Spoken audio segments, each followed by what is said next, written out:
Materi pertama yang akan saya bahas di sini tentang kondisi keanekaragaman hayati di Indonesia saat ini. Baiklah, Indonesia adalah negara dengan keanekaragaman hayati atau biodiversity terbesar di dunia dengan 552 kawasan konservasi seluas 22 juta hektar. Namun, Indonesia juga memiliki laju degradasi ekosistem yang sangat cepat seperti yang terjadi pada hutan mangrove dan terumbu karang. Saat ini Indonesia sudah kehilangan 50% kawasan mangrove, juga seperti terumbu karang yang saat ini hanya 20% yang kondisinya baik. Maka bisa dibayangkan beberapa banyak spesies populasi dari organisme ekosistem ini yang bisa jadi hilang atau kualitasnya sangat rendah. Saat ini, biodiversity di Indonesia mengalami krisis atau penurunan yang disebabkan oleh ulah manusia ataupun perubahan iklim. Penurunan ini dikarenakan overeksplorasi dan perusakan serta ambil alih habitat untuk tujuan ekonomi, peningkatan populasi manusia yang menggeser habitat populasi lain.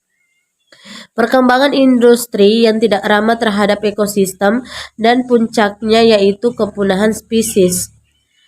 Kemudian kerusakan alam itu dan hilangnya habitat telah menyebabkan puluhan ribu spesies terancam punah.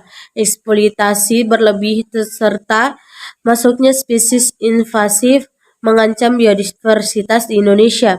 Sebagian besar hutan di Kalimantan, Sumatera telah musnah dan tidak ada reboisasi yang signifikan.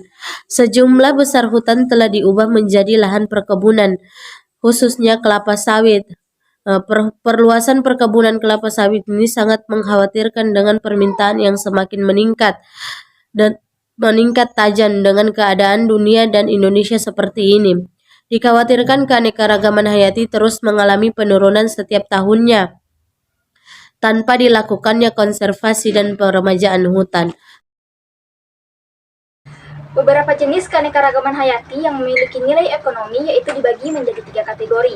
Di antaranya ada bahan pangan, bahan baku perumahan, dan bahan obat-obatan. Untuk kategori pangan, misalnya umbi-umbian seperti singkong, talas, kentang, lobak, ubi rambat, dan ubi jalar. Selain umbi-umbian juga ada gandum, jagung, dan padi. Untuk kategori bahan bangunan, misalnya untuk peralatan rumah tangga seperti kayu jati, rotan, dan mahoni yang digunakan untuk pembuatan lemari, kursi, meja, dan lain-lain.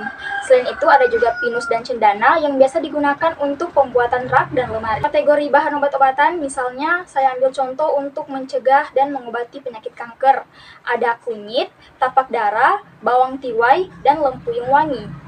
Manfaat keanekaragaman hayati dalam bidang ekonomi itu menjadi salah satu penentu tingkat perekonomian negara. Nah, sumber daya alam sebagai sumber penghasilan dan menjual hasil panennya secara langsung itu menjadi salah satu faktor yang membantu perputaran uang di masyarakat terus berlanjut melalui perdagangan. Saya akan menjelaskan mengenai peranan keanekaragaman hayati bagi perekonomian. Nah, jadi ada beberapa peranan keanekaragaman hayati bagi perekonomian. Yang pertama, menjadi sumber mata pencarian. Seperti yang telah kita ketahui bahwa masyarakat Indonesia sampai saat ini masih memanfaatkan sumber daya alam yang tersedia di alam. Contohnya saja seperti para nelayan yang menangkap ikan di laut, kali, ataupun sungai, dan area persawahan yang dimanfaatkan para petani untuk menanam sumber bahan makanan seperti jagung, padi, dan lain sebagainya. Kemudian yang kedua, menjadi salah satu penentu tingkat perekonomian negara. Kemampuan ekonomi masyarakat yang stabil menjadi tolak ukur tingkat perekonomian suatu negara. Pada masyarakat yang masih mengandalkan atau memanfaatkan sumber daya alam bagi manusia sebagai penghasilan dan menjual hasil panennya itu secara langsung merupakan salah satu faktor yang membantu perputaran keuangan masyarakat terus berlanjut melalui perdagangan, sehingga secara tidak langsung keberhasilan ekonomi suatu negara ditentukan oleh kelestarian keanekaragaman hayati yang ada. Nah, kemudian yang ketiga itu meningkatkan pendapatan daerah dari sektor wisata. Keanekaragaman hayati dapat meningkatkan perekonomian terutama untuk daerah dengan memanfaatkan ekosistem sebagai area wisata.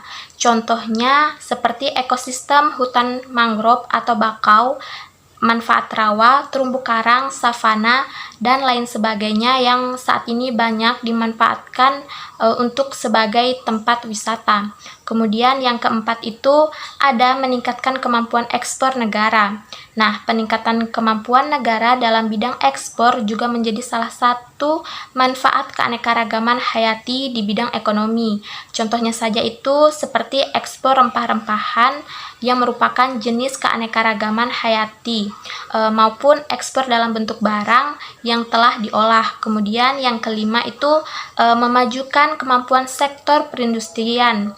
Nah, majunya perindustrian baik dari skala kecil hingga besar menjadi salah satu faktor penentu kemajuan perekonomian.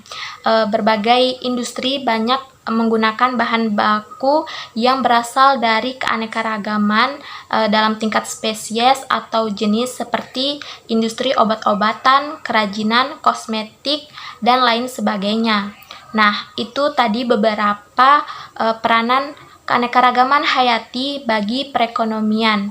Jadi mungkin itu saja yang dapat saya jelaskan, kurang dan lebihnya saya mohon maaf dan saya ucapkan terima kasih. Wassalamualaikum warahmatullahi wabarakatuh.